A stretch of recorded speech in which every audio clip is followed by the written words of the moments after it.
الحمد لله رب العالمين والصلاة والسلام على سيد المرسلين محمد وعلى آله وصحبه أجمعين رب اشرح لي صدري ويسر لي أمري واحلل عقدة من لساني يفقه قولي۔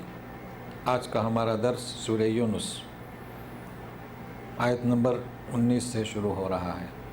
اعوذ باللہ من الشیطان الرجیم، بسم اللہ الرحمن الرحیم۔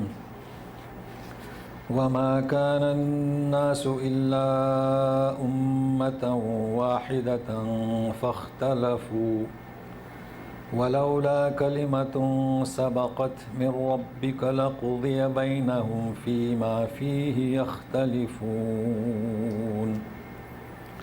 وما كان الناس، ابتدا میں، آغاز میں لوگ ایک ہی امت تھے، فاختلفوا، بعد میں الگ الگ علیحدہ ہو گئے۔ دوسری بات، اگر اللہ کی جانب سے لکھا ہوا نہیں ہوتا، یعنی اللہ کا طریقہ، قانون، تو لقضی بینہم، اس اختلاف کی وجہ سے سب کا معاملہ تمام کر دیا گیا ہوتا ہے، یعنی موت ان پر طاری ہو جاتی۔ تو دو باتوں کو سمجھنا ہے۔ پہلی بات یہ کہ سارے لوگ ایک ہی دین پر تھے، ایک یہ سمجھنا ہے کہ دین کیا۔ دوسرا قاعدہ، تاکہ کہ اللہ تعالیٰ کا طریقہ یہ ہے کہ ایک مدت مقرر کی ہے، اس کے پہلے عذاب نہیں آتا۔ تو پہلی چیز کو ہم سمجھتے ہیں، ایک تھے کا کیا مطلب اور کب تک۔ تو جیسے تاریخ گواہ ہے، آدم علیہ السلام سے لے کر نوح علیہ السلام کی قوم تک ایک ہی دین پر تھے۔ نوح علیہ السلام کی قوم میں اختلاف شروع ہوا تو گویا کہ قوم نوح ایک دین پر بھی تھی، بعد میں اختلاف وہاں سے شروع ہوا۔ تو دین کا مطلب کیا ایک ہی دین پر تھی؟ دین، ان الدین عند اللہ الاسلام، دین حضرت آدم علیہ السلام سے لے کر نبی کریم صلی اللہ علیہ وسلم تک ایک ہی دین، اسے سمجھنا ہے۔ پھر شریعت کے معنی کیا؟ وَجَعَلْنَا لِكُلِّ مِنْكُمْ شِرْعَةً وَمِنْهَاجًا، کہ شریعت ہم نے ہر ایک امت کو علیحدہ بنائی۔ تو شریعت کا مطلب کیا، دین کا مطلب کیا، طریقت کا مطلب کیا، مذہب کا مطلب کیا؟ تو شریعت یعنی کیا؟ شریعت موسوی، شریعت عیسوی۔ موسیٰ علیہ السلام کی امت کو 3 وقت کی نماز دی گئی تھی۔ شرع لکم من الدین ما وصى به نوحا وما اوحینا الیک وما وصینا به ابراہیم موسیٰ عیسیٰ ان اقیموا الدین ولا تتفرقوا۔ تو شریعت اور چیزیں، دین ایک ہی، اس میں اختلاف نہ کرنا۔ تو شریعت کا مطلب کیا؟ انہیں 3 وقت کی نماز، اور امت محمدیہ صلی اللہ علیہ وسلم کو 5 وقت کی نماز۔ چلیے، ایک ہی امت میں 2 شریعت، بہت آسان ہے سمجھنا۔ شراب کے بارے میں حکم نازل ہوتا ہے کہ شراب پی کر نماز کے قریب نہ جائیں، لا تقربوا الصلاۃ وانتم سکارا، یعنی مغرب کے پہلے شراب نہ پئیں۔ رات کی عشاء کی نماز ہو گئی، شراب پی سکتے ہیں، یہ مطلب ہوا نا۔ اور بعد میں اسے ام الخبائث قرار دیا۔ تو شریعت 2 شرعی پہلو ہوئے۔ تو پہلے بتدریج حکم ہوا کہ نماز کے وقت شراب نہ پیے، تو اس کا نام ہے شریعت۔ شریعت میں مصلیحت ہوتی ہے، حکم کو بتدریج نازل کیا جاتا ہے۔ تو دین کا مطلب ایک ہی، تو وہ کیسا دین؟ شرع لکم من الدین، دین سے کچھ، من الدین۔ اور نبی کریم صلی اللہ علیہ وسلم کے بارے میں ارشاد ہے، الیوم اکملت لکم، سورہ مائدہ آیت نمبر 3، اکمال، واتممت علیکم، اتمام۔ تو دین سبوں کا ایک ہی تھا، لیکن اکمال کہاں ہوا؟ آخری امت۔ اتمام کہاں ہوا؟ آخری امت۔ تو کیا مطلب اکمال اور اتمام؟ اکمال کا مطلب کوئی بھی نقص نہیں، تو یہ اکمال ہوا۔ اتمام یعنی بھائی ایک تو ہوتا ہے تمام، کہ ہمارے پاس جو کچھ وہ تھا وہ تمام سارا کے سارا تو دین سارا کے سارا مکمل کر دیا گیا تمام. تو مطلب ہوا کہ دین موسوی بھی تھا لیکن اکمال نہیں، اتمام نہیں. تو یہ ہوا دین. اب ہمیں سمجھنا ہے کہ جب ہمارا دین ایسا ہے کہ اکمال بھی ہے، کمالیت بھی ہے، اتمام بھی ہے، پھر طریقت کیا، پھر مذہب کیا، پھر شریعت کیا؟ شریعت بھی ایک، اتمام اکمال، دین بھی ایک، منہاج بھی ایک. فرمایا گیا وَلَكُمْ فِي رَسُولِ اللَّهِ أُسْوَةٌ حَسَنَةٌ، اچھا طریقہ. حسنہ اتمام کے بعد ہوتا ہے، حسنہ اکمال کے بعد ہوتا ہے. تو وہ شریعت ہمارے پاس ہے. تو یہ شریعت کے معنی جان لیجئے گا. اتفاق سے بخاری کا درس بھی اسی آیت پر ہے. تو شریعت اور دین. اب ہم مذہب کی طرف تھوڑا معنی بتائے دیتا ہوں، پھر شرح وہاں ہوگی بخاری کے درس میں. مذہب کا مطلب کیا؟ چلنے کا طریقہ. تو جب ہمیں شریعت دی گئی اور شریعت کو مکمل کر لیا گیا، اب کوئی مذہب نہیں. اچھا، نام رکھا طریقت. طریقت یعنی کیا؟ اللہ تبارک تعالیٰ کا ذکر کرنا، جسے ہم کہتے ہیں ورد کرنا. تو انہوں نے اس کا نام طریقت رکھا. چشتیہ، قادریہ، یافی، تیجانیہ، یہ طریقہ. اس کا بھی کوئی وجود نہیں. مذہب کے معنی چلنے کا طریقہ. تو اب چلنے کا طریقہ کوئی نہیں سوائے شریعت محمدی صلی اللہ علیہ وسلم اور دین محمدی، جو اتمام ہے. اب یہ معنی ذہن میں رکھ لیجئے. بقیہ آئندہ بخاری کی، آج ہی انشاءاللہ اختتام پر بخاری کے درس میں. تو یہ پہلا پہلو ہوا، اختلاف کیا. اب اس کو بھی ذہن میں رکھیے، اختلاف جو کیا تو یہ مستحق کس کے تھے؟ قضی بینہم، ان پر عذاب. مگر کیا لکھا ہوا تھا؟ سبقت. یہ ضرور ذہن میں رکھیے تاکہ سورہ یونس سمجھ میں آئے. اللہ تعالیٰ کا طریقہ یہ ہے، 11-12ویں آیت میں بھی گزر چکا ہے کہ اگر کوئی ایمان لے آتا ہے، جیسے آج کل کوئی نیا اسلام میں داخل ہوا اور اسلام کے طریقے اسے معلوم نہیں، وہ غلطی کر جاتا ہے، تو اللہ تعالیٰ کہتے کہ میں اس کا ایمان ضائع نہیں کرتا حتیٰ یبین. ٹھیک ہے؟ تو یہ ایک طریقہ ہے سنت. دوسرا طریقہ کیا؟ کہ ہم نے ہر ایک کو ایک مہلت دی ہے. اس نے نافرمانی کی، دین کے ٹکڑے ٹکڑے کر دیے، لیکن ہم اس پر عذاب نازل نہیں کرتے. کیوں؟ تو ہم نے مہلت دی ہے. مہلت کیا؟ اس کی موت تک جو ہم نے وقت دیا ہے. مہلت کیا؟ جب قیامت کے قریب جو لوگ رہیں گے، سورج مغرب سے طلوع یا ڈوبنے کے آثار دیکھے، جیسے فرعون، اس کی مہلت ختم ہو گئی. موت کے آثار کوئی دیکھے اور توبہ کر لے تو یہ ہے مہلت. تو چونکہ انہوں نے حرکت ایسی کی کہ ان پر عذاب آنا چاہے تھا لیکن نہیں. اب اس بات کو ذہن میں رکھیے. تو 98ویں آیت میں قوم یونس، ایک ہی قوم ایسی ہے جس کی وجہ سے اس سورت کا نام یونس ہے کہ عذاب کا اثر دیکھنے کے بعد توبہ کی، توبہ قبول ہوئی. تو وہ کیوں قبول ہوئی؟ جب اللہ کی سنت ہے کہ حجت قائم ہو جائے تو عذاب آتا ہے، تو اس وقت وہاں ہم انشاءاللہ سمجھنے کی کوشش کرتے ہیں. تو اتنا ذہن میں رکھیے گا کہ ان پر عذاب آنا چاہے تھا، مگر اللہ تعالیٰ کا یہ فیصلہ ہے کہ جب حجت اور اتمام حجت ہو جائے. اور اتمام حجت کب پوری ہوتی ہے؟ ان کو جو وقت دیا گیا ہے. اب میں نے گزشتہ ذکر کیا تھا آیت کے معنی آیت.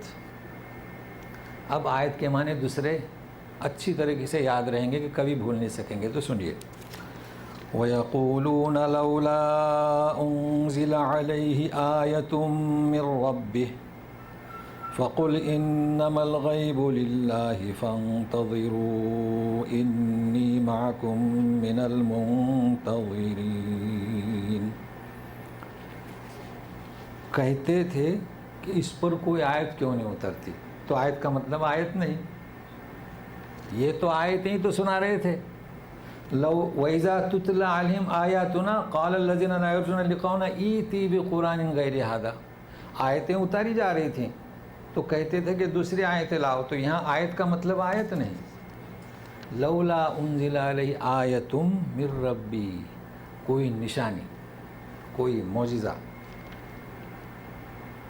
آپ اتنا پڑھ کر سنا رہے ہیں تو بعض تفسیروں نے بیان کیا ہے کہ صالح علیہ السلام نے جو اونٹنی نکالے تھے، قیاس کر کے اس کو بھی درج کیا ہے، جبکہ مشرکین مکہ کون سی نشانی مانگ رہے تھے؟ کہہ رہے تھے کہ اے محمد صلی اللہ علیہ وسلم اگر آپ نبی ہو تو صفا کو سونے کا بنا دو، مگر انہیں کیا خبر کہ صفا پہاڑی کو سونے کا بنا دیا جائے تو تمہاری کتنی نسلیں کھائیں گی، وہ ختم ہو جائے گا۔ یہ تو دعوت ایسے پہاڑ کے سونے کی ہے کہ جنت میں ہمیشہ مقام، مگر نہیں سمجھ رہے تھے۔ دوسرا نشانی کیا مانگ رہے تھے کہ یہ صحرا، یہ چٹیل میدان بغیر بہار کے، نہ کھیتی ہے، نہ اسے ذرا لہلاتی کھیتیاں بنا دو، یہ ان کی مانگ تھی۔ لولا انزل علیہ۔ تیسرا کہ عذاب تو کوئی نشانی لاؤ، چلیے پہاڑ کو ہٹا دو، کسی پر عذاب لا دو۔ تو کہتے ہیں کہ اے رسول کہہ دیجئے ان سے فَقُلْ إِنَّمَا الْغَيْبُ لِلَّهِ، یہ تو سب غیب کی خبریں ہیں، یہ میرے پاس نہیں، یہ تو اللہ کے پاس ہے۔ اور نشانی تمہیں کوئی لا کر دینا، جب آخری وقت آتا ہے تو انہیں نشانی دی جاتی ہے، جیسے قوم سمود۔ اور یہ اتمام حجت کے لیے، اس کا تو مجھے علم نہیں کہ تم پر حجت کب پوری ہوگی، جب وہ نشانی بتا دی جائے گی اور نہیں مانو گے تو عذاب آئے گا، لہذا اس کا علم مجھے نہیں۔ تو ایسا کرتے ہیں فَانْتَظِرُوا، تمہاری مدت کیا ہے وہ اللہ کے علم میں ہے، میں اس کے ساتھ انتظار کر رہا ہوں۔ ذرا دیکھیے تو غیب کی نفی کر دیتے ہیں کہ مجھے اس کا کوئی علم نہیں، مگر درس آج اس پر نہیں ہے۔ اب سنیے وَإِذَا أَذَقْنَا النَّاسَ رَحْمَةً مِّن بَعْدِ ضَرَّاءَ مَسَّتْهُمْ إِذَا لَهُم مَّكْرٌ فِي آيَاتِنَا قُلِ اللَّهُ أَسْرَعُ مَكْرًا إِنَّ رُسُلَنَا يَكْتُبُونَ مَا تَمْكُرُونَ۔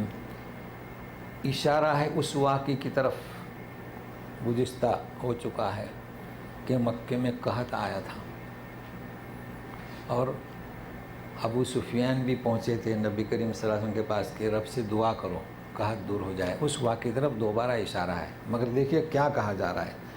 جب ہم نے لوگوں کو ہماری رحمت چکھائی، من بعد ضراء، بعد اس کے کہ تکلیف یعنی قحط آیا تھا، اذا لہم مکرن، تو انہوں نے چالیں چلیں ہماری نشانیوں میں، آیتوں میں۔ تو کہہ دو کہ اللہ تعالیٰ خوب چال چلنے والا ہے، تیز رفتار ہے، اور ہمارے فرشتے تم جو کہتے ہو، جو مکر کرتے ہو، اسے لکھتے ہیں۔ ہوا کیا، بات کیا تھی؟ جس وقت قحط آیا تھا تو ان کے عقائد کیا تھے؟ جو ان کے معبود باطل تھے، فرشتوں کی دیویاں بنا کر رکھی تھی، تو انہیں اشارہ کیا جا رہا ہے کہ تمہارا عقیدہ یہ کہ فلانے آستینے کی نیاز کر دو تو تیر بہدف، یعنی جس مقصد کے لیے کرو کامیاب ہو جائے، اور فلاں درگاہ وہاں کا تو چڑھاوا چڑھانے کی دیر کہ امید بر آتی ہے۔ تو انہوں نے یہ کام شروع کر دیا۔ جب معلوم ہوا کہ ان کے اختیار میں تو کچھ نہیں تو میری طرف لوٹے، اس کا ذکر ہے، حتیٰ کہ ابو سفیان کو بھی بھیجا۔ تو رحمت من بعد ضراء، اس کے بعد ہم نے تمہارا وہ قحط دور کر دیا۔ اذا لہم مکر، تو کیا مکر کیا؟ کہنے لگے کہ اب تو ایمان لے آؤ، مسلمان کہہ رہے تھے نہیں یہ ایسا تو ہوتا ہی آ رہا ہے، اس میں کیا بات ہے، اس کے پہلے بھی ایسا ہے تو ہوتا ہی ہے، امتحان ہوتا ہے، پھر برسات آتی ہے۔ آج بھی ایسے لوگ کہتے ہیں، جب برسات کے لیے لوگ پریشان ہوتے ہیں، پریشان ہونے کی ضرورت نہیں، وہ تو آنا ہی آئے گی چند دن کے بعد۔ تو یہ مکر انہوں نے کیا، کیوں کیا؟ تاکہ لوگ ایمان نہ لے آئیں۔ تو انہوں نے چال چلی، خود بھی رکے ایمان لانے سے اور دوسروں کو بھی روکا۔ تو کیا فرماتے اللہ تعالیٰ، سنیے، قُلِ اللَّهُ أَسْرَعُ مَكْرًا، اللہ تو مکر دو قسم کا ہوا، ایک تو مکر شر، ایک مکر خیر۔ جب اللہ تعالیٰ کی طرف منسوب ہو تو وہ بہترین چال چلنے والے ہیں۔ تمہیں ڈھیل دے دیا، کیوں ڈھیل دے دیا؟ ہو سکتا ہے اتمام حجت تک تم رجوع کر لو۔ اور سنیے، جو کچھ تم کہہ رہے ہو، ان رسولنا یکتبون ما تمکرون، کہ وہ لکھتے ہیں جو تم چالیں چلتے ہو، تمہیں اس کا خمیازہ بھگتنا پڑے گا۔ اب پھر دلائل پیش کر رہے ہیں، یہ بھی پچھلے واقعے کی طرف اشارہ ہے، مگر سنیے، والذی یسیرکم فی البر والبحر حتی اذا کنتم فی الفلک وجرین بهم بریح طیبہ وفرحوا بها جاءتها ريح عاصف وجاءهم الموج من كل مكان وظنوا أنهم أحيط بهم دعوا الله مخلصين له الدين لئن أنجيتنا من هذه لنكونن من الشاكرين. وہی ہے جو تمہیں چلاتا ہے خشکی میں اور سمندر میں، اونٹ ہوں یا کشتیاں ہوں، یہاں تک کہ جب تم فل کشتی جمع کشتیاں، ہر ایک کے لیے بولا جاتا ہے، تم کشتی میں ہو، کشتیوں میں ہو. وَجَرَيْنَ بِهِمْ بِرِيحٍ، اور ہوا انہیں لے جاتی ہے، کیسی؟ بِرِيحٍ طَيِّبَةٍ، مطلب یہ نہیں کہ خوشبو والی ریح، موافق ہوا. جب سمندر میں کشتی چھوڑ دیتے ہیں تو اگر موافق ہوا ملتی ہے تو اسے کہیں گے ریحن. یعنی آپ کو جانا ہے مشرق، ہوا آپ کو مختلف دوسری سمت لے جائے تو اسے کہیں گے ناموافق. تو ہوا بھی موافق، یہ بھی اللہ کا کرم ہے. وَفَرِحُوا بِهَا، تو جب موافق ہوا ملتی ہے تو خوش ہو جاتے ہیں. فریحو، اسی سے نام رکھتے ہیں فرحان، ہے نا، بہت خوش. اسی سے نام رکھتے ہیں فرحین. تو فرحان کے دو معنی ہیں، بہت خوش، اور اگر حد سے تجاوز کر گیا تو اللہ تعالیٰ تجاوز کرنے والے کو پسند نہیں کرتا، تو اس کا مطلب اترانے والا. تو یہ اترا گئے، خوش ہوئے اور پھر اترا گئے. فریحو. وَجَاءَتْهَا رِيحٌ عَاصِفٌ، عاصف طیبہ کا مقابل، ضد، اپوزٹ. اب جب اترانے لگے تو اچانک آ گئی کیسی ہوا؟ ناموافق. تو عاصف کے معنی تند ہوا، عربی لفظ ہے. اچھا ایک آصف اور ہے، ہم نام رکھتے ہیں، وہ عین سے نہیں، الف پر آدم کا مد، آصف، وہ اور ہے، وہ بھی عربی لفظ ہے. اس کے معنی ہے قابل، لائق. سلیمان علیہ السلام کے وزیر کا نام آصف. تو یہ آصف وہ نہیں، اس کے معنی لائق. دیکھیے حرف سے کتنا فرق ہو گیا، وہاں بھی صاد اور فا ہے، صرف عین نہیں، حمزہ. تو تند ہوا. وجاءہم الموج، اور پھر موج بھی گھیر لیتی ہے ہر جگہ سے. او ہو، اور سمجھ جاتے ہیں کہ اب یہ گھیر لیے گئے. دعوا اللہ مخلصین لہ الدین. اللہ اب ان کے سمجھ میں آتا ہے کہ ہمارے معبودوں کے اختیار میں کچھ نہیں، تو صرف اللہ کو پکارتے ہیں. کیا کہتے ہیں؟ لئن انجیتنا، اگر تو نے ہم نے اس سے نجات دی تو ہم ضرور شکر کرنے والے بنیں گے. کس واقعے کی طرف اشارہ ہے؟ جدہ سے کشتی چلی، سوار تھے ابو جہل کے بیٹے اکرمہ رضی اللہ تعالیٰ عنہ. اس وقت تو بھاگے جا رہے تھے. جب کشتی بھنور میں پھنس گئی تو کیا دعا کی؟ ساروں نے اپنے اپنے باطل معبودوں کی التجا کی، فریاد کی، مگر دیکھا کہ کشتی تو جھکولے میں مزید بڑھ رہی ہے، تو کہا کہ نہیں، اب اسے اللہ کو پکارو. تو ان کے ذہن میں بات آئی کہ میں اگر اس سے بچ گیا تو اپنا ہاتھ محمد صلی اللہ علیہ وسلم کے ہاتھ میں دے دوں. یہ ہے وہ بات، اللہ نے نجات دی. تو اس واقعے کی طرف اشارہ ہے، اور انہوں نے آ کر اپنے حد کو پورا کیا. بہرحال ان کا قصہ نہیں ہے، مگر یہاں بیان یہ کیا جا رہا ہے کہ ایسے وقت میں تم، یعنی فطرت کے کٹر سے کٹر کافر، کٹر سے کٹر مشرک، گنہگار، فاسق جب کسی بھنور میں مشکل میں پھنس جاتا ہے تو فطرت کی طرف، دین اصلی کی طرف رجوع کرتا اور کہتا ہے کہ صرف ایک ہی اللہ ہے. یاد دلایا جا رہا ہے. تو پھر جب اللہ تعالیٰ تمہیں نواز رہا ہے تو کیوں پھر یہ نافرمانی کرتے ہو؟ یہ مقصد ہے. اب بھی مانو، اس دعوت کو قبول کرو. سنیے. فَلَمَّا أَنْجَاهُمْ إِذَا هُمْ يَبْغُونَ فِي الْأَرْضِ بِغَيْرِ الْحَقِّ يَا أَيُّهَا النَّاسُ إِنَّمَا بَغْيُكُمْ عَلَىٰ أَنفُسِكُمْ مَتَاعَ الْحَيَاةِ الدُّنْيَا ثُمَّ إِلَيْنَا مَرْجِعُكُمْ فَنُنَبِّئُكُمْ بِمَا كُنْتُمْ تَعْمَلُونَ.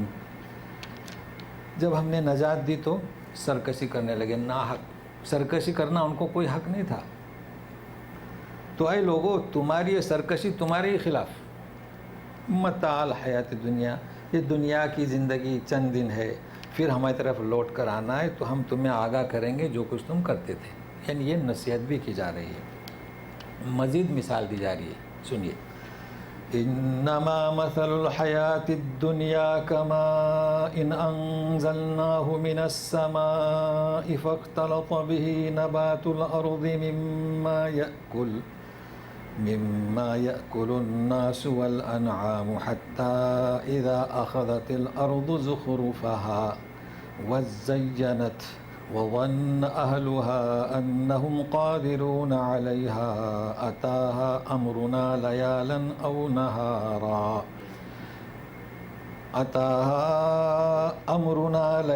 أو نهارا فجعلناها حصيدا كأن لم تغن بالأمس كذلك نفصل الآيات لقوم يتفكرون.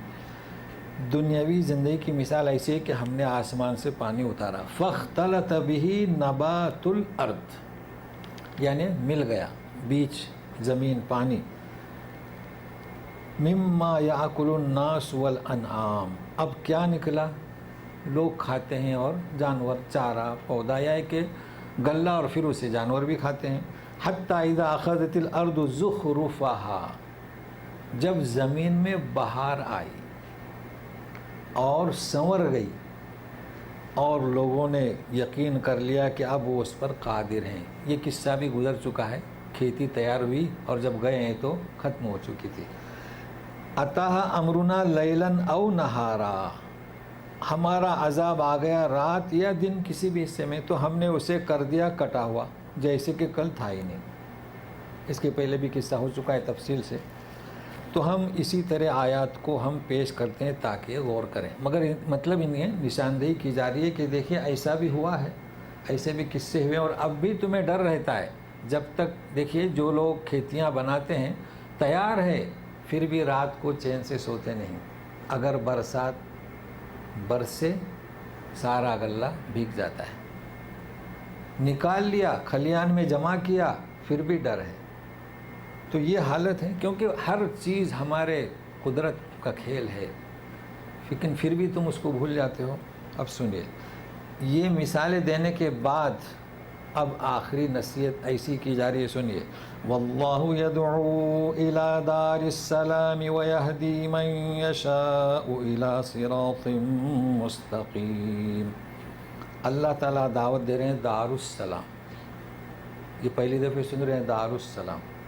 دار السلام، اور رہنمائی کرتے ہیں جس کی چاہے اس دار السلام کی طرف. تو دار السلام کیا؟ اب دار السلام کا معنی کر دیے لوگوں نے جنت، لیکن سلام کے معنی کیا؟ اللہم انت السلام کہتے ہیں نا نماز کے بعد، اللہم انت السلام و الیک السلام فحینا ربنا بالسلام. تو یہ سلام جو اللہم انت السلام، تو ہی سلامتی کا مرکز ہے، تجھی سے سلامتی صادر ہوتی ہے. تو سلامتی کا مطلب کیا؟ سلامتی کا مطلب ہم کہتے ہیں السلام علیکم. دیکھیے سلامتی کا مطلب لوگ جانتے تھے سلام کا، اس لیے وہ پریشان تھے کہ کسی مشرک کو سلام کرنا کہ نہیں کرنا. اب تو رہ گئی رسم اذان روح بلالی نہ رہی. اب تو سلام کیا؟ سلام کیا ہوتی ہے؟ سنیے. آپ کوئی کہتا ہے السلام علیکم، کہتا ہے نا، اب سنیے غور سے. آپ کہیں گے السلام علیکم تو کہے گا وعلیکم السلام. جی رہ گئی رسم اذان. تو تلفظ ہی جو لا الہ الا اللہ، لا الہ وہی سلام. تو اصل میں سلام کا تلفظ السلام علیکم. کیا مطلب؟ پھر آپ کہتے ہیں وعلیکم السلام، نہ کہ وعلیکم. والے کوئی معنی نہیں، والے یعنی سلام والے نہیں. تو سلام کے معنی کیا؟ سلامتی وعلیکم. سب سے پہلے تلفظ سلام، تم پر کوئی کدورت نہیں، تم پر کوئی تکلیف نہیں، تم پر کوئی کوفت نہیں، تم پر کوئی رنج و غم و ملال نہیں. کتنی بڑی دعا ہے. تم پر سلامتی ہی سلامتی. تو سب سے پہلے اللہ نے سلامتی بھیجا، السلام علیک ایھا النبی. پھر ہم بھیجتے ہیں. تو جب یہ روح ہم میں ہو، ہم کسی سے کہیں کہ السلام علیکم، تم پر کوئی کوفت رنج سلامتی ہمیشہ دائمی، تو ہم پریشان ہوں کہ کس کو سلام کرنا چاہے اور کسے نہیں کرنا چاہے۔ تو یہ سلامتی کے بارے میں، تو یہ جنت کا گھر اللہ تعالیٰ دعوت دے رہے ہیں اور ہدایت رہنمائی کرتے ہیں جس کی چاہتے ہیں۔ تو کسے چاہتے ہیں؟ جس کے اندر عقل سلیم، عقل تو ہے، عقل تو اللہ نے ہر ایک کو دی ہے کہ وَلَٰكِن لَا يَعْقِلُونَ، وہ عقل سے کام لینا نہیں چاہتے۔ عقل تو دی اللہ نے، فہم تو دیا ہے، وہ سمجھنا نہیں چاہتے۔ تو جو سمجھنا نہیں چاہتا اللہ اس کی رہنمائی نہیں کرتے، جو سمجھنا چاہتا اللہ اس کی رہنمائی فرماتے ہیں۔ تو جب یہ دارالسلام میں جائیں گے تو سنیے، ان معنی کو یاد رکھیے، کئی مسائل ہمارے حل ہوں گے۔ سنیے یہ دارالسلام کیا ہوگا وہاں، سنیے گا، لِلَّذِينَ أَحْسَنُوا الْحُسْنَى وَزِيَادَةٌ وَلَا يَرْحَقُ وُجُوهَهُمْ قَتَرٌ وَلَا ذِلَّةٌ أولئك أصحاب الجنة هم فيها خالدون۔ للذین احسنوا، جنہوں نے نیکیاں کی ہیں، مزید زیادہ، لیکن ابھی توجہ دیں، ولا يرحق، اس کے معنی نہیں چھائے گی ان کے چہروں پر قطر، قطر یعنی کیا؟ اردو والوں نے ترجمہ کیا کدورت، کاف سے۔ لیکن کیا کدورت اور قطرت جانتے ہیں جو لوگ حج کو اور عمرے کو آتے ہیں؟ میں اس کی شرح کر رہا ہوں کہ قطر کسے کہیں گے، اور پھر ذلہ ہے، دونوں میں فرق ہے۔ بہترین مثال دے رہا ہوں کہ جب حج کو اور عمرے کو لوگ آتے ہیں تو ہمارے جانے پہچانے ہوتے ہیں، ان کے چہرے حشاش اور بشاش رہتے ہیں۔ ذرا حج کو بھیج دیں، جائیں اور پھر حج سے فارغ ہوں تو تیریوں کو ذرا ان کی زیارت کریں، کیسے نظر آئیں گے؟ اس کا نام ہے قطر، اس کا نام ہے قطر۔ چہرے کیسے ہو جاتے ہیں؟ مائل و سیاہی، جی۔ تو اس کا نام ہے کدورت اور قطر، اور اس کے مقابلے میں ہے ذلت۔ تو یہ کن کے لیے بیان کیا رہ جائے؟ جو جنت میں جائیں گے ان پر کوئی قدورت نہیں ہوگی۔ تو یہ قدورت عارضی طور پر ہوتی ہے، پھر جب آتے ہیں سائے میں اور جب 8-10 دن کے بعد پھر ان کا چہرہ حشاش بشاش ہو جاتا ہے، تو اس کا نام کیا؟ عارضی قطر۔ لیکن اس کے مقابل ولا ذلہ، اور نہ ذلت ہوگی اور نہ رسوائی ہوگی۔ تو ذلت میں فرق ہے۔ تو ذلت کن کے لیے ہے؟ مسلمانوں کے لیے نہیں۔ جب مسلمانوں کے لیے جو جنت میں جائیں گے قطر نہیں، عارضی طور پر قدورت نہیں، تو ذلت کا سوال ہی کیا آتا ہے؟ ذلت دیکھیے، علیہم الذلۃ والمسکنہ وباءوا بغضب من اللہ، یہود و نصارہ۔ تو ذلت ہمیشگی کی، رسوائی دائمی، اور قدورت وقتی۔ تو یہ مسلمانوں کو قدورت تو کہاں دنیا میں ہوتی ہے، لیکن جنت میں وہ بھی نہیں ہوگی۔ تو آپ سنیے، اولئک اصحاب الجنہ هم فیہا خالدون۔ اب یہ ذلت والوں کا ذکر ہو رہا ہے۔ والذین کسبوا السیئات جزاء سیئۃ بمثلها وترہقهم ذلہ ما لهم من اللہ من عاصم کأنما اغشیت وجوہهم قطعا من اللیل مظلما اولئک اصحاب النار هم فیہا خالدون۔ جو برائی کریں گے، جزاء سیئۃ بمثلها، تو جتنی برائی کریں گے اتنی انہیں سزا، لیکن ترحقهم ذلہ، ان کے اوپر کیا چھائے گی؟ ذلت۔ کیسی ہوگی؟ دائمی۔ اور قطورت، وہ مسلمانوں پر قدورت بھی نہیں ہوگی۔ ما لهم من اللہ من عاصم، پھر ایک نام آ گیا، عاصم نام رکھتے ہیں جی، انہیں کوئی بچانے والا نہیں ہوگا، من عاصم، اللہ سے ہے کوئی بچا۔ تو عاصم نام نہ رکھیں، معتصم رکھیں۔ معتصم کے معنی کیا؟ اپنے آپ کو اللہ کی حفاظت میں دینے والا، معتصم باللہ۔ اس بادشاہ کے ماں باپ نے اچھا نام رکھا تھا، تو بجائے عاصم اگر ہے تو ٹھیک ہے، رکھ لیے، لیکن اب نام کیا ہو؟ معتصم باللہ، اللہ کی حفاظت میں۔ بچائے گا کون؟ ما من عاصم، اللہ کے مقابلے میں کون بچا سکتا ہے؟ خود نہ خود بچ سکتا ہے تو دوسروں کو کیا بچائے؟ تو بہر کأنما، آپ سنیے ترجمے کی طرف خیال رکھیے، جیسے کہ چھا گئی ان کے چہروں پر، اوپر کیا تھا؟ قطر، قدورت، عارضی، وقتی، اب یہ جہنم میں چھا گئی ان کے چہروں پر قطع من اللیل مظلما، اندھیری رات کے ٹکڑے ٹکڑے ان کے چہروں پر چھا گئے. اللہ، اندھیری رات کے ٹکڑے ان پر چھا جائیں گے تو ذلت اور رسوائی. اولئک اصحاب النار هم فیہا خالدون، یہی دوزخ والے ہیں. مزید سنیے اب وہ پکار سنیے. یہ صرف مشرکین کے لیے نہیں، ہمارے بھائیوں کے لیے بھی ہے. پکار، جن کی فریاد رسی کرتے ہیں، جن کی نیازیں، جن کے چڑھاوے. لوگ مجھے منع کرتے ہیں کہ اس کا ذکر نہ کریں، ہم تو شرح کر رہے ہیں قرآن شریف کی. تو سنیے، وَيَوْمَ نَحْشُرُهُمْ جَمِيعًا ثُمَّ نَقُولُ لِلَّذِينَ أَشْرَكُوا مَكَانَكُمْ أَنْتُمْ وَشُرَكَاؤُكُمْ فَزَيَّلْنَا بَيْنَهُمْ وَقَالَ شُرَكَاؤُهُمْ مَا كُنْتُمْ إِيَّانَا تَعْبُدُونَ فَكَفَى بِاللَّهِ شَهِيدًا بَيْنَنَا وَبَيْنَكُمْ إِن كُنَّا عَنْ عِبَادَتِكُمْ لَغَافِلِينَ. یہ آج کی 2 آیتیں آپ نوٹ کر لیں، اپنے بھائیوں کو سمجھائیں. ہم جمع کریں گے ساروں کو اور کہیں گے جنہوں نے شرک کیا رک جاؤ اپنی جگہ پہ. یہ جتنے بھی نیاز، نظر و نیاز، فریاد کرنے والے سب رک جاؤ. انتم و شرکاؤکم، آپ بھی اور جن کو تم نے شریک کیا. تو سبوں کا ذکر آیا، صرف مشرکین مکہ کا نہیں. فَزَيَّلْنَا بَيْنَهُمْ، اب ایک طرف نیازیں کرنے والے، پوجا کرنے والے، ایک طرف جن کی پوجا کی جاتی تھی. کوئی بھی ہو، نبی ہو، رسول ہو، فرشتہ ہو، جن ہو، کسی کی روح ہو، کوئی درخت ہو، کوئی درگاہ ہو، کوئی آستانہ ہو، کوئی مزار ہو، سب کی پوجا ہوتی ہے. سب کی پوجا ہوتی ہے. سنیے، دونوں کے درمیان ہم کیا کر دیں گے. اس وقت کیا تھا، آپ جائیں کسی گردوارے میں جائیے تو جو معبود ہوتا ہے وہ تو بڑی جگہ پر بیٹھا رہتا ہے، کوئی قریب نہیں جا سکتا. جا سکتا ہے کیا؟ نہیں، وہاں نہیں. زیلنا یہ سب دور کر دیں گے، آمنے سامنے. آمنے سامنے اب کیا کہیں گے؟ وَقَالُوا شُرَكَاؤُهُمْ مَا كُنْتُمْ إِيَّانَا تَعْبُدُونَ. وہ کہیں گے کہ تم لوگ ہماری پوجا کرتے تھے؟ نہیں، ہماری پوجا نہیں کرتے تھے. وہ تو پوجا کا انکار کر دیں گے.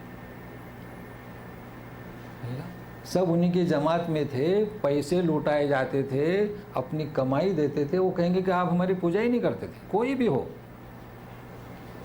مگر کہیں گے کیا؟ اعلان سن لیجئے، فَكَفَى بِاللَّهِ شَهِيدًا بَيْنَنَا، اللہ کافی گواہ ہے تمہارے ہمارے درمیان. اللہ کیا؟ تمہاری التجا، تمہاری پکار، تمہاری صدا، تمہاری ہمارے نام کو جپنا اور ہماری تعریف کرنا کہ فلاں بابا ہیں جی، ہمارے چڑھاوے چڑھانا ہمارے نام کے. ہو کہتے ہیں کہ ان کننا عن عبادتکم لغافلین. یہ تمہاری فریادیں، یہ تمہاری پکار، یہ تمہارے چڑھاوے ہم تک پہنچے ہی نہیں. اللہ اللہ. دیکھیے، اب لوگ کہتے ہیں کہ نہیں ہمارا ذکر نہ کریں تو پھر کس کا کریں؟ سب. کیا ہماری نیازیں پہنچتی ہیں انہیں؟ نہیں پہنچتی. پہلے ہم تو یہ آیت سری ہے. کیا کیا بیان کریں شرک کے بارے میں، یہ سری آیت ہے. کہاں گئے لوگ؟ آستانہ بوسی آپ نے دیکھی، جا کے دیکھیے. آستانہ کو بوسہ دیتے ہیں اور درگاہ گردی ان کو پہلے پہنچائیں. یہ تمہاری آستانہ بوسی اور یہ درگاہ گردی. وہاں وہ صاف کہیں گے، کیا کہیں گے؟ ان کننا عن عبادتکم لغافلین. یہ تمہارے کچھ اعمال ہم تک پہنچے ہی نہیں، اب دھرے کے دھرے رہ جاؤ گے. اس لیے سن لیجئے، ایک ہی اللہ کی عبادت کریں. اب نتیجہ سنیے، نتیجے پر ہنالک تبلو کل نفس ما اسلفت وردوا الی اللہ مولاہم الحق وضل عنہم ما كانوا یفترون. ہنالک، اب کیا ہوگا؟ جو پوجا کرنے والے اور جن کی پوجا کی جاتی تھی چڑھاوے چڑھانے والے جن کے چڑھاوے چڑھائے جاتے تھے. تبلو کل نفس ما اسلفت، ہاں چکھایا جائے گا مزہ جو کچھ انہوں نے کیا، چکھایا جائے گا، مبتلا کیے جائیں گے. اور کیا ہوگا؟ ردو الی اللہ، اللہ کی طرف، مولاہم الحق، جو ان کا حقیقی مولا ہے. وضل عنہم ما کانوا یفترون، یہ جو من گڑت باتیں جو کھیل کھیلتے تھے ختم، خلاص وہ خود ہی انکار کر دیں گے. آیتیں پوچھا گیا ان لوگوں سے، اللہ کو مانتے تھے، الگ الگ آیتیں ہیں، مگر اب ایک آیت ایسی ہے کہ ساری باتیں ایک ہی آیت میں، بجائے 3 کے اس آیت کو نوٹ کر لیں.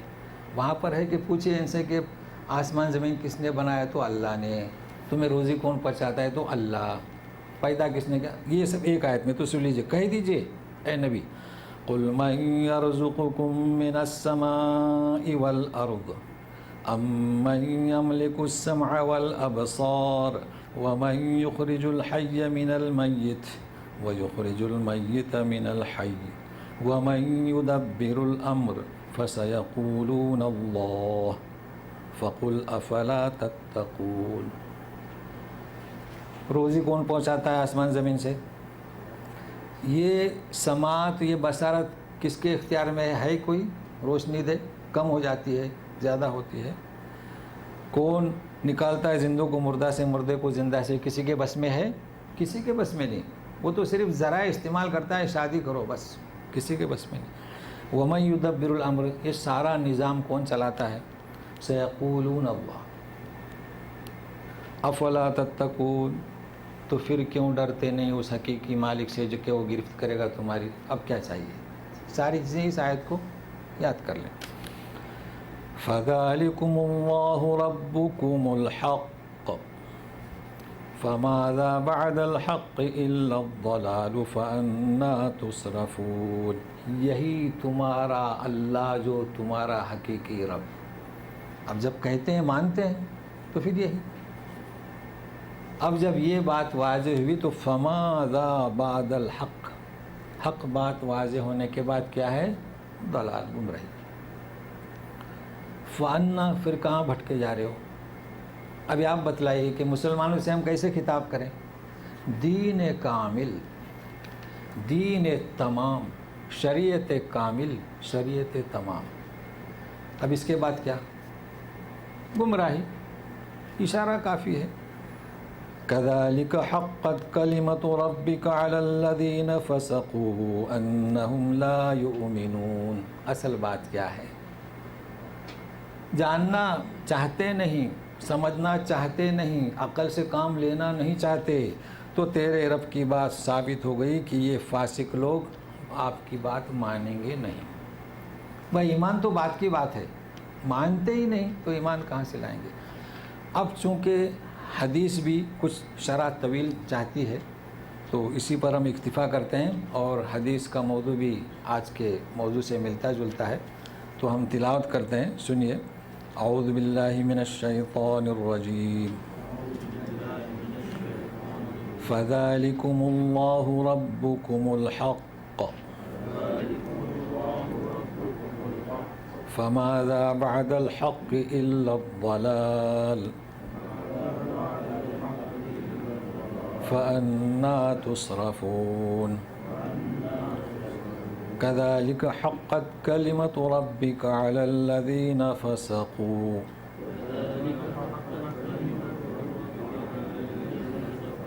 أنهم لا يؤمنون.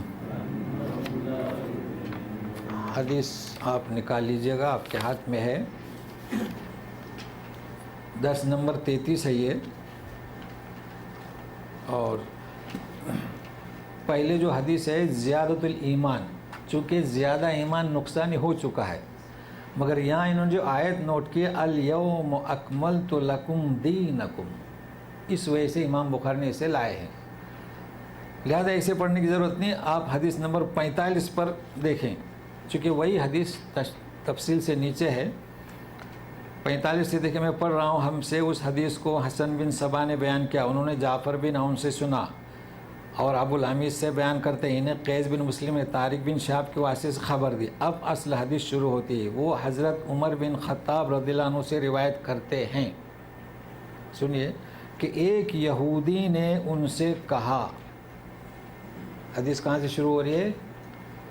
عمر بن خطاب امیر المومنین ان سے ایک یہودی کہتا ہے. کیا کہتا ہے؟ کہ اے امیر المومنین، تمہاری کتاب قرآن میں ایک آیت ہے جسے تم پڑھتے ہو، اگر وہ ہم یہودیوں پر نازل ہوتی تو ہم اس کے نزول کے دن کو یوم عید منا لیتے.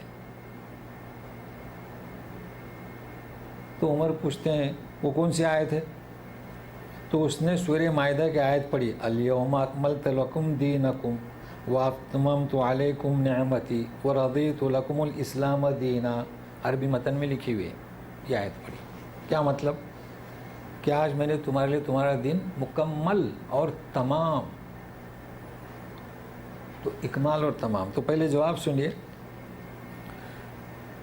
آج میں نے تمہارے دن کو مکمل کر دیا اور اپنی نعمت تم پر تمام کر دیا اور تمہارے لیے دین اسلام پسند کیا. جواب میں حضرت عمر رضی اللہ تعالیٰ عنہ فرماتے ہیں ہم اس دن اور اس مقام کو خوب جانتے ہیں. جب یہ آیت رسول اللہ صلی اللہ علیہ وسلم پر نازل ہوئی اس وقت آپ صلی اللہ علیہ وسلم عرفات میں جمعہ کے دن کھڑے ہوئے تھے. حدیث بخاری کی. اچھا نوٹ کر لیجئے. کچھ لوگ پوچھتے ہیں کہ آپ یہ کیسے کہہ سکتے ہیں کہ نبی کریم صلی اللہ علیہ وسلم کو حج ہوا وہ آپ نے ظہر کی 2 رکعت پڑھائی، یعنی جمعہ کی 2 رکعت پڑھائی، ایسے کہ ظہر کی وہ کیا جمعہ کا دن تھا؟ تو اس سے وہ جمعہ کا دن تھا. جمعہ کے دن بھی کون سی نماز پڑھائی؟ ظہر کی 2. ارے ضمنی مسئلہ ہے کیونکہ ابھی بھی لوگ تشویش میں ڈالتے ہیں کہ یہ کہاں ثابت ہے کہ جمعہ کا ہی دن تھا. نہیں، جمعہ کا دن جمعہ. اچھا آپ سنیے. تو مطلب ہے کہ اتمام اور اکمال، کامل دین ہمارا اور تمام کسے کہتے ہیں؟ کوئی نقص نہ رہے. تو آپ سنیے شرح. حضرت عمر رضی اللہ عنہ کے جواب کا مطلب یہ تھا، اب یہ اشارے بیان کر دیں کہ جمعہ کا دن اور عرفے کا دن ہمارے لیے ہمارے ہاں عید ہی مانا جاتا ہے. دیکھیے ہماری عید مانا جاتا ہے نا، ہر جمعہ کا دن عید، چونکہ وہ اس میں 2، ایک تو عرفے کا اور ایک جمعہ کا. جمعہ کے دن بھی عید ہے، اس لیے ہم بھی اس مبارک دن میں اس آیت کی نزول پر اپنی خوشی کا اظہار کرتے ہیں. پھر عرفہ کے بعد والا دن عید الاضحیٰ ہے، اس کے بعد نہر. اس لیے جس قدر خوشی اور مسرت ہم کو ان دنوں میں ہوتی ہے اس کا تم لوگ کیا اندازہ کر سکتے ہو.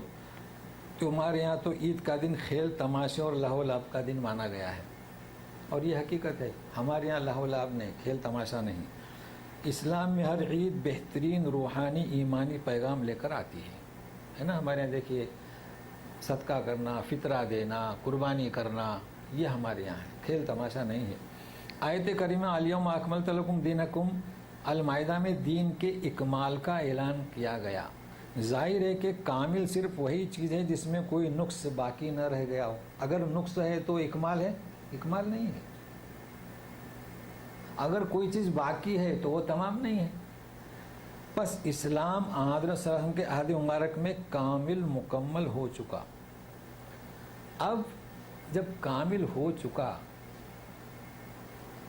تو ہم کتنی شریعتیں نکال رہے ہیں. ہمارے یہاں طریقت کیوں کر بنی، ہمارے یہاں مذہب کیوں کر بنے، سمجھنا ہے بس. کسی تقلیدی مذہب کا وجود نہ تھا. قرآن و حدیث پر ہی عمل ہو رہا تھا. خاص امام کے مطلق کا تصور بھی نہیں تھا. کوئی تیجا، کوئی فاتحہ، کوئی چہلم کے نام سے رسم نہ تھی. اب جس وقت انہوں نے کتاب لکھی اس وقت قرآن خوانی بھی نہیں تھی. اب اگر میں لکھوں تو قرآن خوانی کا اضافہ کروں، چونکہ یہی تیجا اور چہلم کو ختم کرنے کے لیے قرآن خوانی کا وجود آیا. سمجھ رہے ہیں نا. تو یہ تو نقص رہے گا کتابوں میں، یہ محمد میں نقص نہیں ملے گا. سمجھ رہے ہیں نا، اس کو سمجھتے جائیے. پھر حنفی، شافعی، مالکی، حنبلی نسبتوں سے کوئی آشنا نہ تھا.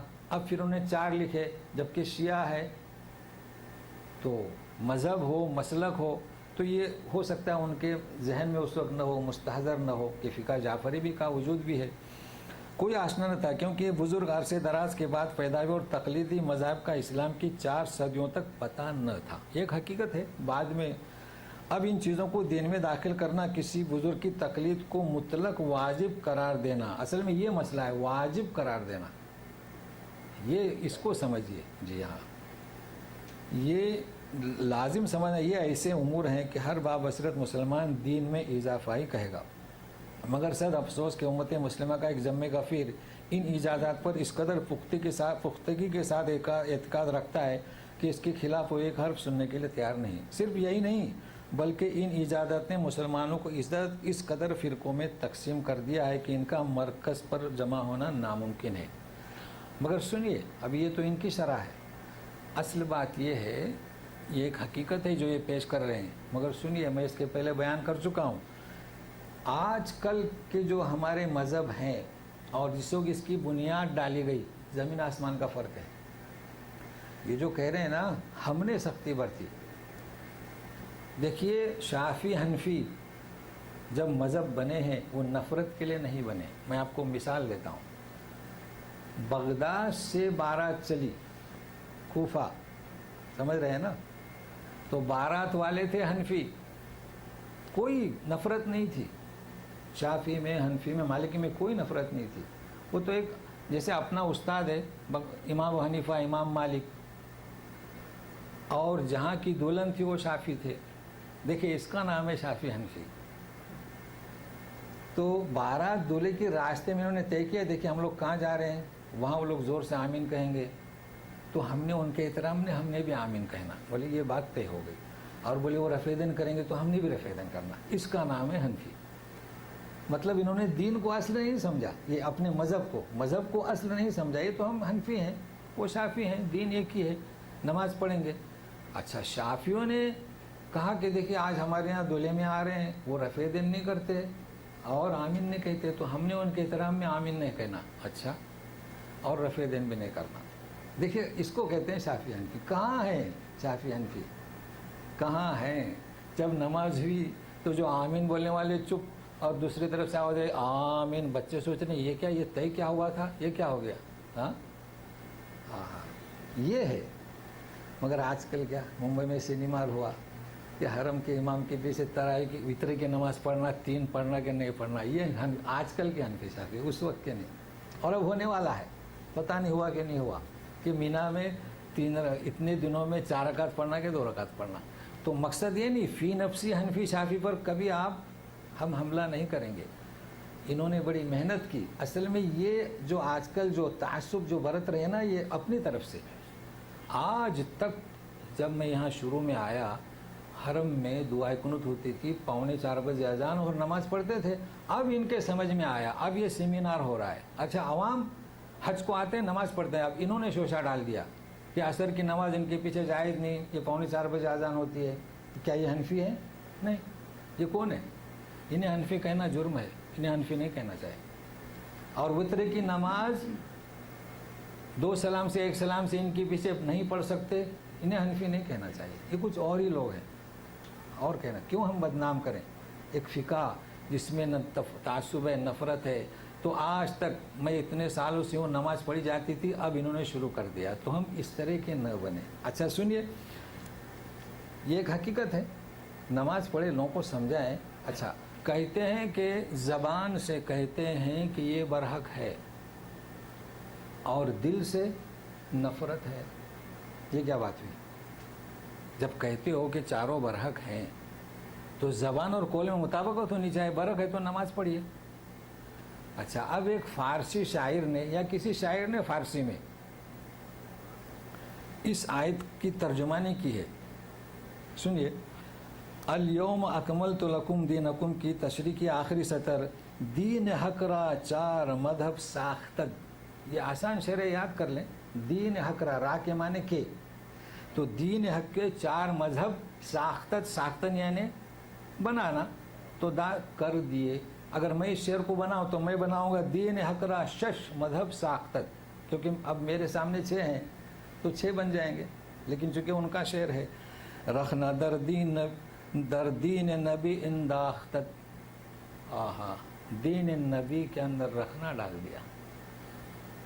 حقیقت ہے نا. تو یہ کس نے؟ یقین مانیے کہ عوام الناس جب حج کو آتے تھے تو کس قدر خوش اور روحانی فضا لے کر آتے تھے. چونکہ مجھ سے سوال کرتے ہیں کہ آپ دیدار دیکھیں گے, کعبہ کیسا دیکھیں گے, نماز پڑھیں گے, کوئی تصور نہیں, صرف اللہ کو لے کر آتے ہیں. تو ایک فرد انہیں ملا, او میاں خیال رکھنا نماز ہم لوگ علیحدہ پڑھیں گے. کیوں؟ اچھا اب یہ پریشان ہے. تو بولے تم حنفیوں کے شافعی کیوں؟ مالک. مجھے معلوم نہیں, میں مسلمان ہوں. اتفاق سے ہمارے دوست سے ملے, مجھے فون کیا, میں نے کہا بھائی ان کے چکر میں مت پھنسو. تو کہنے کا مطلب یہ کہ یہ عوام بیچارے, ان کا کوئی قصور نہیں, یہ بالکل نیوٹرل نارمل آتے ہیں. ہمارے کچھ افراد شرارت کر کے ان کے ذہن کو معاف کر دیتے ہیں. نہیں یقیناً, نہیں تو دیکھیے ہم پڑھ رہے ہیں. بتائیے آپ جب حرم میں جاتے ہیں, امام صاحب نے 2 سلام سے بھی وطر کی نماز پڑھی, آپ نے نماز ادا کی, آپ کے دل میں کوئی کھٹکا آیا؟ نہیں آیا. 3 رکعت بھی 1 سلام سے پڑھی. ایک دفعہ تو 3 نہیں 7 تک لے گئے, یعنی 18 سے شروع کر دی. 18 کے بعد 19, 20, 21, 22 اور 23 کتنی ہوئی؟ 5 ہوئی. بتائیے نماز ہوئی کہ نہیں ہوئی؟ وہ جو 19 جو شروع کی تو بیٹھے ہی نہیں. نیت کی تھی آپ نے وطر کی؟ نہیں کی تھی, تو نماز ہوئی کہ نہیں ہوئی؟ بھائی گئے کیوں حرم میں؟ عشاء, تراویح اور وطر تو نیت ہو گئی. تو یہ ہونا چاہیے. اسلام اس قدر یسر اور آسان ہے. تو بہرحال یہ اتفاق سے یہ آیت جو ہے ہماری اس آیت کے ساتھ آ گئی اور شرح آپ کے سامنے ہے. بہرحال ہمیں اتنا خیال رکھنا چاہیے کہ ہم عوام کو کچھ نہ کہیں اور سختی اختیار نہ کریں. ہمارا کام اسلوب کے ساتھ سمجھانا ہے کہ نماز ہو جاتی ہے, نبی کریم صلی اللہ علیہ وسلم کی ادا ہے, 1 سلام سے پڑھیں. دیکھیے وطر کے بارے میں آپ کو بتاؤں کہ آپ صلی اللہ علیہ وسلم نے 1 سلام سے بھی ادا کی ہے, 2 سلام سے بھی ادا کی ہے. اچھا عصر کی نماز جبریل امین آئے, ہر نماز کو آپ نے ظہر, عصر, عشاء, فجر 2 وقت میں پڑھ کر گئے اور فرمائے کہ ان 2 وقتوں کے درمیان نماز ہے. تو گنجائش ہے. اب ہم نے یہ بٹوارہ کیسے کیا کہ یہ 3:45 والی نماز تو شافعی, مالکی, حنبلی کی اور 5, 5:30 کے حنفی کی ہے. یہ نہیں ہونا چاہیے. جماعت المسلمین, ہم اللہ کے لیے نماز پڑھتے ہیں. تو اللہ تعالی ہم لوگوں کو نیک توفیق دے سمجھنے کی. اب آپ کو 10 منٹ دیتے ہیں, آپ جو کچھ پوچھنا چاہیں. وصلی اللہ تعالیٰ علی خیر خلق محمد و آلہ وصحبہ اجمعین برحمتک یا ارحم الراحمین. چلیے سوال کرنے والی تو آج نہیں ہے.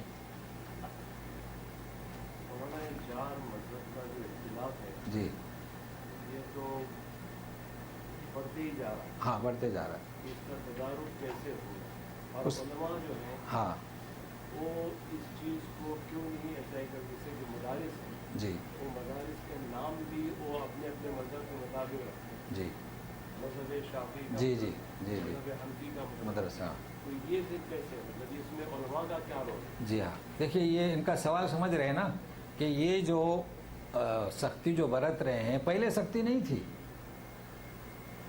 اصل مدارس سے ہی سختی شروع ہوئی. میں اس کی مثال دیتا ہوں کہ یہاں پر ہمارے حلقے احباب میں جو دروس ہوتے تھے پہلے, یہ لوگ وطر کی نماز علیحدہ پڑھتے تھے. تو اس کا ذکر کیا تو میں نے انہیں سمجھایا. الحمدللہ انہوں نے وہ چھوڑ دیا اور مدرسے میں, مسجد میں نماز پڑھنے لگے. میں جب اپنے یہاں گیا, اپنا ہی مدرسہ جس کا ہم تعاون کرتے ہیں, علماء ہمارے زمیل یعنی کلاس فیلو ہمارے ایک ساتھ پڑھے, تو میں نے اس کو ذکر کیا کہ تاکہ میں ذرا مطمئن ہو جاؤں, مگر مجھے کچھ نہیں ملا جیسے یہ کہہ رہے ہیں. میں نے کہا کہ وہ یہ آپ کا کیا خیال ہے کہ حرم میں ہم لوگ جاتے ہیں تو وطر کی نماز ہمیں ایک ساتھ پڑھنا چاہیے؟ تو فوراً بول پڑے نہیں حنفیہ کے واجب ہے, 1 سلام سے 2 سلام سے نہیں پڑھ سکتے.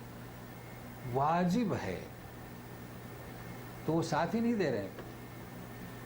اچھا اب سوال یہ آتا ہے کہ واجب کس نے کہا؟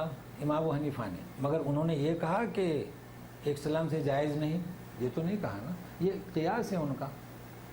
اچھا یہی نہیں, میں جب گیا تو وہاں پر پوسٹر چھپے ہوئے تھے, مدرسے کا اسٹام تھا, مدرسے کے چھپے ہوئے تھے, محتمم فلاں, نام نہیں لوں گا, کہ اصحاب کہف کے کتنے نام ہیں وہ تبرک کے لیے رکھ سکتے ہیں. تو لوگوں نے کہا کہ اعتراض کیا, کہا کہ ذرا رکیے کیونکہ میں بالکل پائے رکابی تھا, میں پوچھنے والا تھا. بولے وہ آنے کے بعد کیوں جھگڑا کرتے ہو؟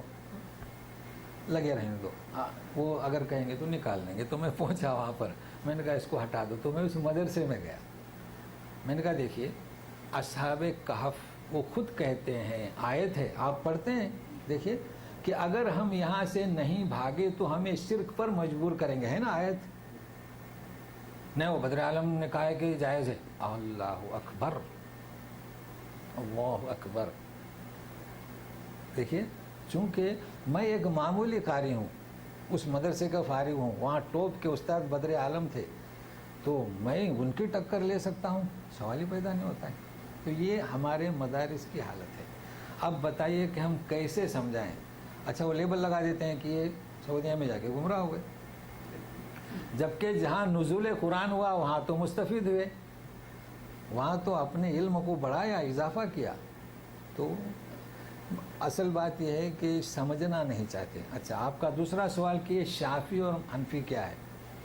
اس کی بات یہ ہے کہ چونکہ ان کا جو مدرسہ ہے جیسے شافعی اور حنفی، تو ان کی جو سرپرست ہیں یہ چاہتے ہیں صرف شافعی مذہب کی تعلیم ہو، اور شافعی مذہب کو وہاں ایک بات اگر آپ نے شافعی کے خلاف کر دی تو آپ کو ہٹا دیں گے کہ اہل حدیث ہے یا جماعت اسلام والا ہے. لیبل تو لگا دیتے ہیں نا، جیسے کہ مشرکین لیبل لگا دیتے کہ جادوگر ہے یا کاہن ہے یا مجنون ہے، حالانکہ وہ نہ اہل حدیث ہوتا ہے نہ جماعت اسلام والا ہوتا ہے. کیونکہ جس طریقے سے ایک بیماری ہے نا، تو بولے جن سوار ہو گیا، جن اتنی فری نہیں ہے کہ سب کے اوپر سوار ہو جائیں. تو جماعت اسلامی اور اہل حدیث وسیع نہیں ہے کہ سارے اہل حدیث اور جماعت اسلامی والے ہو جائیں. وہ انسان ہے بس. تو آپ دعا کریں. اصل کیا کہ ہمیں ایک ماحول بنانا چاہیے اور لوگوں میں جیسے وسعت آ جائے کہ آپ ہر جگہ ہم شروع کر دیں، بس اپنا کام کریں. جی ہاں لگا دیتے ہیں. وہ ان کا مقصد ہی ہے، بس وہ اس کو لے کر چلتے ہیں کہ اس سے باہر نہیں جا سکتے. لیکن میں یہ کوشش کرتا ہوں کہ آپ ایسا کہیں نا، جب آپ کہتے ہیں کہ برحق ہیں تو جماعت کا لحاظ رکھے، لوگوں کو نماز پڑھنے دینا، فتویٰ دے دیں کہ آپ نماز پڑھیں، حنفی کے پیچھے پڑھیں، تو اس کے لیے تیار نہیں ہو رہے ہیں. تو وطر کے لیے علیحدہ جانا اور اچھا فجر کی دعائیں قنوت اس کے لیے علیحدہ ہونا، یہ صحیح نہیں. بس تو گویا کہ ہم میں کیا توسع ہے، یعنی وسعت ہے، تو ہم پر لیبل لگاتے ہیں. حالانکہ جماعت اسلامی کا مسئلہ نہیں ہے، یہ ایک وسعت ہے، اور یہاں کے حرم سے ہم متاثر، یہاں کے علماء سے متاثر ہیں. بس تو چیز سامنے آ گئی، دعا کریں ہم. ہاں ہاں تو بتانا چاہیے کہ ہم نہیں، ان سے یہ بتائیں کہ مذہب جو ہے نا، ہم چونکہ حرم کے قریب ہیں اور قرآن جو ہے حرم میں اترا، تو وہاں کے علماء زیادہ سمجھتے ہیں، تو ہم ان علماء سے متاثر ہیں. بس ختم ہو گئی.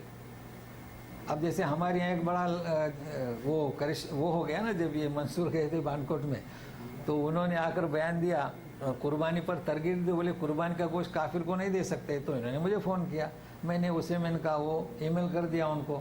چونکہ یہاں پر ہر گھر میں یہودی ہیں، ایتھوپین کرسچنس ہیں، بدھسٹ ہیں، تو قربانی کا گوشت سب کھاتے ہیں ایک ساتھ مل کر. میں نے کہا اسلام میں تو ایسا کچھ ہے ہی نہیں. اب وہ ٹکراؤ ہو گیا. تو مسئلہ یہی نکلا کہ ہم یہاں کے علماء سے متاثر ہیں، آپ وہاں کے علماء سے متاثر ہیں، بس یہ مسئلہ ہے. اب برحق کون؟ تو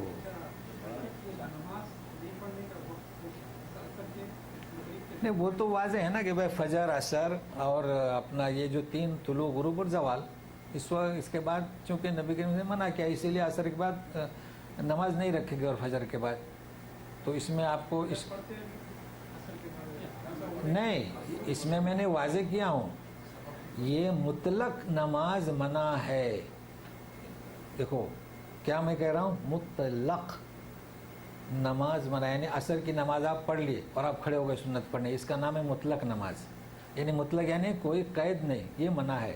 لیکن اگر آپ عصر کی نماز پڑھنے کے بعد آپ کے دوست کی محلے میں مسجد دیکھنے داخل ہوئے، اب یہ مطلق نہیں رہی، آپ کا دخول ہو چکا سبب، اب نماز پڑھ سکتے ہیں. آ رہا ہے نا سمجھ میں؟ پھر آپ کسی اور مسجد میں گئے تو مطلق نہیں، آپ داخل ہوئے، اب پڑھ سکتے ہیں. اور حرم میں لیلن او نہارا 24 گھنٹے میں حرم شریف میں. عصر کے بعد قبا میں نماز پڑھ سکتے ہیں؟ جی وہ آپ داخل ہو گئے نا سنگ صاحب. میں کہہ رہا ہوں مطلق نماز نہیں، بس جب آپ قبا میں چلے گئے تو آپ داخل ہوئے کسی بھی مسجد میں، تو قبا کا کیا سوال آتا ہے؟ آپ داخل ہوئے نا، نماز پڑھیے. ہاں جیسے کہ ابھی آپ یہاں عصر کی نماز پڑھ لیے، ٹھیک ہے نا، اب ہمارے یہاں آئے، میں نے کہا یہ ہمارے یہاں نئی مسجد بنی، آپ داخل ہو جائیے، تو آپ تحیۃ المسجد پڑھنا ہوگی، کیوں؟ تو سبب ہو گیا نا، تو عصر کے بعد مطلق نماز پڑھنا ہے، منع ہے، لہٰذا آپ قباء میں جائیں گے، مسئلہ حل کیا نا، جو لوگ سوچیں گے عصر کے بعد نہیں جانا قباء، مغرب بعد جائیں گے، نہیں، آپ قباء میں عصر کے بعد جائیں، مسئلہ حل کر دیا آپ لوگوں کا، عصر کے بعد جائیے قباء میں، آپ داخل ہو گئے نماز پڑھیے، کسی بھی مسجد میں آپ داخل ہو سوائے حرم کے، حرم میں تو 24 گھنٹہ، باقی کسی بھی مسجد میں آپ داخل ہوئے کوئی بھی وقت ہو۔ اچھا صحابہ کرام ایک مسئلہ اور سنیے، جمعہ کے دن زوال نہیں، وہ کیسے؟ صحابہ کرام جمعہ کے لیے آتے تھے، وہ زوال نہیں دیکھتے تھے، آتی تحیۃ المسجد، کیوں؟ تو آپ داخل دیکھیے، یہاں آپ نے دیکھا جمعہ کے روز لوگ دیکھتے ہیں زوال، ہمارے یہاں تو لال بتی لگ جاتی ہے 3 وقت میں۔ تو مطلق نماز بہت اچھا، یعنی مطلق، اگر آپ زوال کے وقت مسجد میں داخل ہوئے ہیں تو آپ زوال نہ دیکھیں، آپ داخل ہوئے، آپ مطلق نہیں رہے، ہاں مسجد میں بیٹھے ہیں اور زوال ہو گیا، آپ کھڑے ہیں تو اسے بٹھا دینا کہ یہ مطلق نماز ہے، لیکن جو شخص داخل ہوا تو زوال بھی ہو ظہر کے وقت، تو چونکہ آپ داخل ہوئے تو اب یہ مسئلہ اچھی طرح واضح، اور بھی پوچھیے، اور کوئی اشکال ہے اس میں؟ ہاں مغرب کے وقت وہ تو ہے، مغرب کے وقت تو نماز، ہاں دیکھیں مغرب کے وقت لوگ جاتے ہیں، غروب ابھی ہوتا ہوا رہتا ہے، لیکن لوگ نماز پڑھتے ہیں، داخل ہوتے ہیں، سنت پڑھتے ہیں، تو چونکہ وہ جانتے ہیں کہ مطلق نماز منع ہے، ہمارے یہاں فرق نہیں کر رہے ہیں، اور یہ کسی مذہب میں نہیں ہے، یہ علماء جیسے میں نے کہا نا، یہ اصل میں الگ عجب عجب فتوے صادر کرتے ہیں، باقی ایسا ہو سکتا ہے کہ امام حنیفہ، میں بار بار کہتا ہوں کہ ایسی غلط بات کہیں گے کہ مغرب میں آپ جائیں تو بیٹھ جائیں، کبھی نہیں کہہ سکتے۔ سبب داخل ہوا، سبب اصل یہ فقہ جو ہے نا، اس کو مزید اس کی شرح کرنا ہے، مگر وہ شرح نہیں کر رہے ہیں، کچھ کسی فقہ میں غلط نہیں لکھا ملے گا آپ کو، کسی فقہ میں نیت کے بارے میں ہے نا، کہتے ہیں امام حنیفہ کیا نیت کرنا ضروری نہیں، شافعی کیا نیت کرنا ضروری نہیں، کہیں نہیں لکھا ہے، میں نے حنفیہ کی ساری فقہ کتابیں ٹٹولی اور شافعی کی بھی، کہیں ایسا نہیں لکھا ہے۔ وہ نیت کا مراد کیا لیتے ہیں کہ وہ ابو حنیفہ کہتے ہیں کہ یعنی جپنے کی ضرورت نہیں، یعنی میں فرض نماز پڑھتا ہوں ظہر کی، جمعہ کی، آپ جمعہ کی نماز، ابھی ہم جائیں گے مسجد میں جمعہ کی نماز کو جائیں گے نا، تو وہ اللہ پر ان کا اتنا یقین کہ آپ گھر سے نکلے، آپ کہنے کی ضرورت نہیں، اللہ کو معلوم ہے، تو اچھی بات کہہ رہے ہیں، بتائیں اچھی بات، تو الزام لگا دیا، وہ کہتے ہیں کہ نیت کی ضرورت نہیں، الزام لگایا کہ نہیں لگایا؟ میرے پاس ڈگری ہے فقہ حنفی کی۔ اچھا شافعی کہتے ہیں، شافعی کہتے ہیں کہ جپو، کبھی نہیں کہا۔ امام شافعی کیا کہتے ہیں؟ حضور نیت ضروری ہے، یعنی جب آپ نماز کو جا رہے ہیں تو مصلی پر داخل ہوتی تصور کریں کہ جمعہ کی نماز پڑھ رہا ہوں، بس، تو دونوں میں فرق کیا ہے؟ حضور نیت، تو ان کے خلاف لگا دیا، کہہ رہے ہیں کہ جپو، الزام لگاتے۔ اب سمجھائے کون؟ جب کوئی سمجھنا نہ چاہے تو کسے سمجھائیں؟ فذکر ان نفعت الذکریٰ، اگر آپ کا کہنا نفع بخش ہے تو سنائیے، ہم خاموش ہو گئے، جب بدر عالم کا نام لیا تو ہم تو چھوٹے قاری ہیں، بدر عالم کی پہنچ کہاں تک ہے؟ جی ہاں نیت کرتے ہو، کہنے کی ضرورت نہیں، نیت کا ظہر کی نماز پڑھتا ہوں، تصور ہے آپ امام کے پیچھے ہی ہیں نا، ہاں اچھا، ان کا سوال کیا ہے کہ امام جو نماز پڑھا رہا ہے کیا انہیں مقتدی کی ضرورت ہے کہ نہیں؟ یہ تو امام لوگوں کا مسئلہ ہے، آپ امام بنتے ہیں کبھی؟ چلیے اچھی بات ہے، سن لیجئے گا۔ دیکھیے کیا یہ کہہ رہے ہیں کہ ایک باقاعدہ کتاب ہے زلۃ القاری، یعنی امام صاحب کے قوانین اس میں، مگر یہ مسئلہ بہت اچھا، آپ کو بھی کبھی نماز پڑھانے کا وقت آئے گا تو سن لیجئے گا، اس میں بھی بڑے بڑے الجھنے ہیں کہ امام کو چاہیے کہ وہ نیت کریں مقتدیوں کی، میں مسئلہ نہیں بتا رہا ہوں، پہلے لوگوں کا مسئلہ، اور حقیقی مسئلہ تو بعد میں بتاؤں گا۔ کتاب میں لکھا ہے کہ مقتدیوں کی نیت کریں، ٹھیک ہے، اب بتائیں کہ ایسا ممکن ہے؟ ناممکن ہے۔ میں نے نیت کیا کہ میں نماز پڑھاتا ہوں، میرے پیچھے جو مقتدی ہیں وہ تو اس وقت 50 تھے، دوسری رکعت میں 60 ہو گئے، تو کیا ان کی نماز نہیں ہوئی؟ اب میں نے نیت نہیں کی تو مجھے اٹھ کر کھڑا رہنا پڑے گا، دیکھیے بھائیو تکبیر تحریمہ تک میں نے نیت کیا، بعد والوں کی نماز نہیں ہوئی، تو یہ ناممکن ہے۔ تو امام کو نیت کرنے کی ضرورت نہیں، دلیل مگر وہ لیبل لگاتے ہیں، ابن عباس نبی کریم صلی اللہ علیہ وسلم نماز پڑھ رہے تھے، حدیث تو آئے اور پیچھے اقتدا کی، تو ابھی امام کے آپ کہاں کھڑے رہیں گے؟ اکیلے ہیں تو اس طرف کھڑے رہیں گے نا جی، تو وہ یہاں کھڑے رہ گئے، تو آپ نے ایسا کان پکڑا اور ادھر کھڑا کر دیا، بس اور کچھ نہیں کہا، اور نماز پڑھو۔ بولیے کہ آپ سب نے ابتدا کی نیت کی تھی کہ میرے پیچھے ابا یہ ابن عباس نماز پڑھیں گے؟ یہ دلیل ہے، دو بات کی دلیل کہ ادھر کھڑے رہو، نیت کی ضرورت نہیں، لہٰذا آپ اطمینان سے نماز پڑھیں۔ یہ کوئی ضرور نہیں کہ ہماری نیت کریں کہ یہ فلاں آدمی آئے گا، تو اطمینان سے دلیل کے ساتھ۔ اور کچھ یہ خیر ہیں کب؟ جب کہ وہ جو میں نے قصہ سنایا نا اس کے مطابق عمل کریں، جیسے ہم کرتے ہیں، حنفی ہو، شافعی ہو، مالکی ہو، ہم نماز پڑھتے ہیں اللہ اکبر، اللہ سب سے بڑا ہے، اور امام کی اتباع کا حکم ہے، اتباع کرو، اور اتباع اور اطاعت میں فرق ہے۔ اتباع کے معنی وہ اس کی حرکت کا فالو کرو، اور اطاعت قرآن حدیث کی، یہ سمجھے تو ہاں۔ مگر یہ کیا کہتے ہیں کہ خیر ہیں اور پھر ان کے پیچھے نماز نہیں پڑھتی، تو خیر کہاں بھی؟ تو مصیبت ہوئی کہ عصر میں آپ نے دیکھا نہیں، عصر میں باہر نکلتے ہیں اور کہتے ہیں کہ وطر کی نماز وہ ایک کے بعد آپ اٹھ جائیے اور بعد میں پھر وطر کے گھر پہ پڑھیے، بتائیے۔ اچھا پھر اچھا غضب سنیے، ایک صاحب نے سوال کیا، تحریر میں ہے کہ حضور مکہ والے پڑھتے ہیں یہ نماز، اور کب؟ یہ زوال اور عصر کے بعد۔ ارے مکہ میں تو ابو جہل بھی تھا، ان کی کہاں سن رہے ہو؟ اچھا، استغفر اللہ، استغفر اللہ، کیا ہے؟ بلکہ ہم کیا کہتے ہیں کہ مکہ میں چونکہ حرم شریف کے قریب ہیں، قرآن کا نزول وہاں ہوا، تو ان سے ہم متاثر ہیں بس، اور یہ ہونا چاہیے۔ تو وہ یہ جواب دیتے ہیں کہ نہیں۔ بہرحال کوشش کریں۔ جلے کیا کہہ رہے ہیں جی؟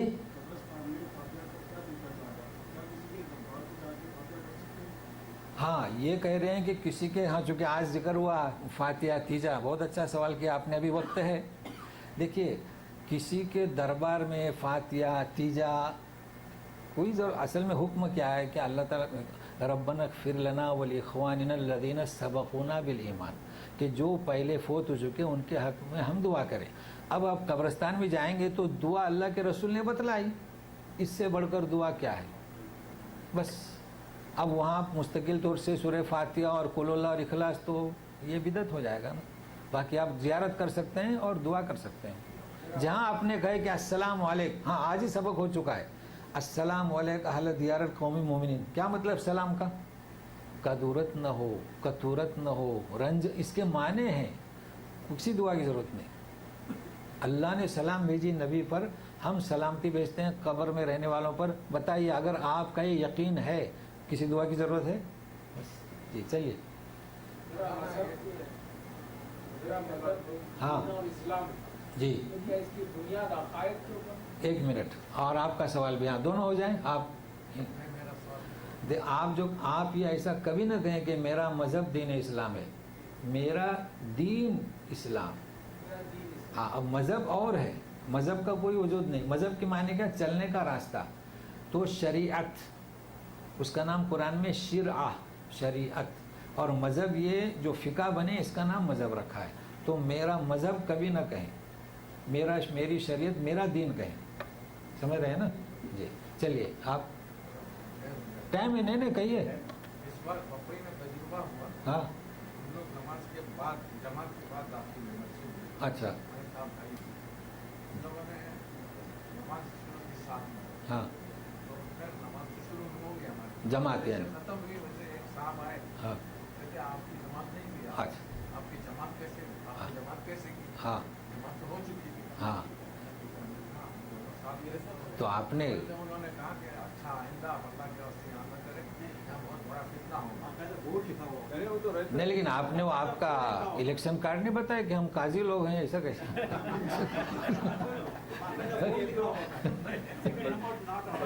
بورڈ لگا دے واقعہ جماعت کے بعد دوسری جماعت منع ہے۔ ایسا میرے ساتھ میں نے بھی ایک بار نماز پڑھا ہے لیٹ ہونے کے بعد، انہوں نے سب لوگ ایسا ہاں۔ دیکھ رہے ہیں کہ ایسا آپ عجیب امام ہو صاحب گیا سے ہے۔ بھی پوچھ سکتے ہیں۔ اچھا آپ سے امام صاحب، ہاں ہم نے امام صاحب سے پوچھا، مولوی صاحب لڑنے آیا تو امام صاحب نے کہا کہ آپ نہ پڑھیں، یہاں فساد ہو جائے گا۔ میں نے کہا اس کی وجہ کیا ہے؟ ہاں پھر وہاں کا مولوی میرے گھر انہوں نے کہا کہ اس میں پہلی جماعت کی اہمیت ختم ہو جاتی ہے۔ یہ کیسے؟ نہیں بھائی آدمی دیر سے آئے تو جماعت بارہ لوگ کیا یہ آواز آتی ہو گیا بورڈ لگے ہیں ہاں عمران روڈ میں ہم گئے تھے اچھا حیدرآباد میں ہے اسے منع کرتے ہیں نہیں نا منع کرتے ہیں چلیے جی سنیے ہاں غلطی ہاں اگر امام کے پیچھے ہے تو ضرورت نہیں اکیلے ہے تو سجدہ سو کرے کیونکہ امام پورا تحمل کرتا ہے ٹھیک ہے نا چلیے جی